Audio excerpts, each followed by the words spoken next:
Hey guys, welcome to another tutorial of the Solution Journals. Today we will learn how to send a direct message in Instagram. The first step is to go to the application of Instagram, and if you want to send a message to a person, you go to this option in the superior right corner in the feed. This is the option of the direct message.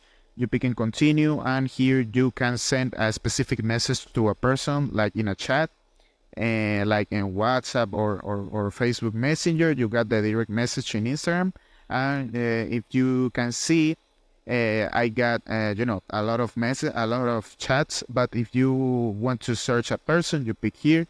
You search the person you want to send this direct message. For example, this account, and you can script, typing in this person the message, and you can send. You can send a message like you can type in the message, or you can send a voice note if you want. So this is the process. This is the option. I hope this tutorial was helpful for you. Follow us for more content like this.